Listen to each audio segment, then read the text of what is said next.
Hi and welcome to Mind 123. My name is Jo Rushton and I'm being joined here today by Dr. Doron Shur, and we are going to be speaking about nutrition, but in particular the subject of ketogenic dieting.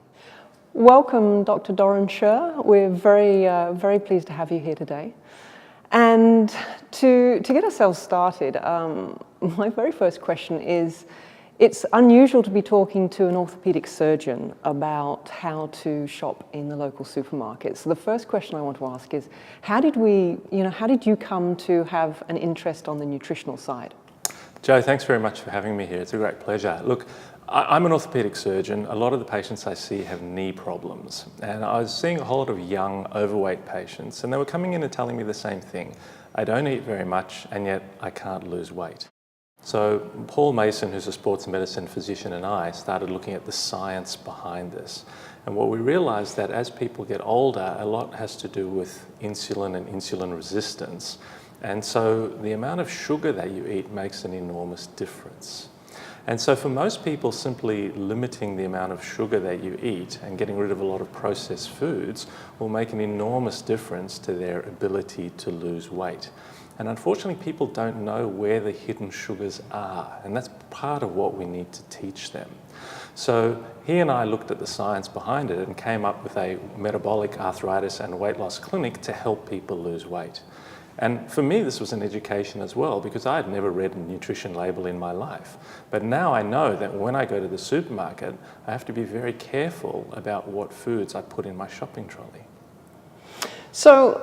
Okay, so we've got the background, which is amazing, because I think that in terms of helping people with weight loss, with arthritis, with inflammation, we have to start looking at how people are shopping. So do you have, let's say, your top 3 tips? Now, I know in another video we've dived into the ketogenic diet. But here, what I'd love us to do first of all is just look at how we can go shopping in your local supermarket and improve our choices just for the everyday person who's looking to lower their levels of inflammation and pain in the body. Yes. And make healthier choices. What would be, let's say, your top 3? Well, the top and most important is basically stick to the edge of the supermarket. Now, that's where the power is, that's where the electricity is. And so food that can perish needs to be kept with power and refrigeration. And that's basically what you want. You don't want something that can live on a shelf for 7 or 8 years without going off. That's where you'll find the fish, the meat, the fresh fruits, the dairy, and that's really what you need to be sticking to. You need to be getting back to eating whole foods again. Now, there's nuances with that. So, for example, to reduce inflammation with meat, you might be better off with some grass-fed meat. But eating meat rather than pasta or pizza for dinner is already a significantly healthier choice, because you're going to be reducing the amount of added sugars and preservatives that are in the food. The same thing with the vegetables. Now, fruit we have to be a little bit careful with, because fruit has lots of fruit sugar in it. And while it's tasty and it comes from nature, it's not very helpful for weight loss. Okay, so what I'm first of all hearing is stay on the peripheral. That's the most important thing. Now, yes.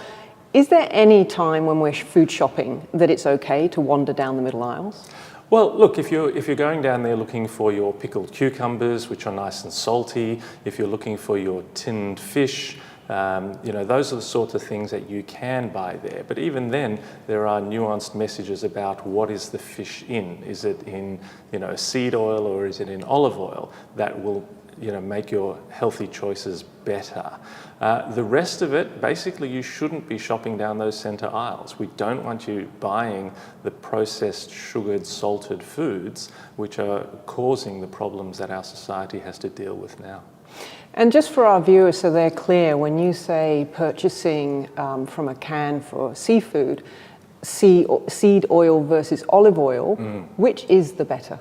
Oh, there's no doubt that olive oil is far better. The seed oils, or vegetable oils as they call it, they're called, are very high in omega-6s, and omega-6s are very pro-inflammatory.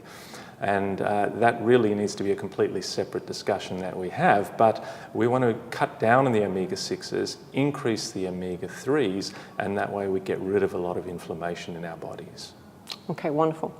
And is there, from a ketogenic perspective, if we're looking to go one step further, we're improving our health choices in general, staying on the peripheral of a supermarket, but now if we're wanting to be a little bit more specific in terms of following a ketogenic diet, are there a few more things that we want to be honing in on specifically around those 3 macronutrients? So yes, let's start with the vegetables. Some vegetables are high in starch and some are not. So for example, potatoes or sweet potatoes are very starchy vegetables. So if you're going to be going on a ketogenic diet where you limit your carbohydrates, you're not going to be eating those sorts of vegetables. But where you will go to is the green leafy vegetables, things like broccoli, where you can cook those vegetables in either oil or butter to increase your fats, because that's the mistake most people make when they go into a ketogenic diet.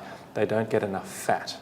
So when you go to the meat section, you're going to buy the fattiest cut of meat that you possibly can. When you buy your chicken, you're going to buy it with the skin on. You're going to steer away from chicken breast, which is mainly protein and doesn't have a great deal of fat. The fish, you're also going to buy, for example, salmon with the salmon skin on. Fry that salmon skin and then eat the skin, because that's where all the healthy fats are in the fish. When you go to the dairy section, you're only going to buy full cream milk, and with the yogurts, you're going to find something like a pot-set Greek yogurt, which is high fat and lower in protein and carbohydrates than most of the sugared yogurts. And in a supermarket, it can be very difficult to find an appropriate yogurt. Absolutely, without all those added sugars. Correct. And is it true that the moment you go low fat, that's when they start adding additional sugars? Well, if you take away fat, you take away taste. And the only way they can put the taste back in it is to make it sweet. So anything that's low fat automatically is high sugar. You cannot have low fat and not have high sugar. So you have to stay away from anything at all that says low fat, because all they're doing is replacing the fat with sugar and other things like salt. Okay, so for us to recap so that everyone's clear on those top points, the very first one being staying on the peripheral. Yes. Okay, only wandering down the aisles if we're looking for some preferably wild-caught fish. Yes. In olive oil. Yes. The next one being thinking about choices around lower starch vegetables, especially if we're on the ketogenic diet. Yes. Full fat is the way to go, both with our meats and with our yogurts and our dairy, and wanting to make sure that we're really embracing the fat that naturally comes with grass-fed meats and healthy, hormone-free, ethically farmed meat. Is that correct? That is correct. You see, now, not everybody can necessarily afford to buy that extra hormone-free, etc. But it really doesn't matter, because if you even make those first choices to get rid of the sugar, you're going to be so much better off. Now, if you can take the next step to go grass-fed and hormone-free, that's even better. Okay. Well, thank you. I'm taking away from that the most important step of all is to stay on the peripheral aisle, because right there, everything that we have just spoken about and is available to us sits in those peripheral areas of a supermarket. So thank you for those tips. Thank you.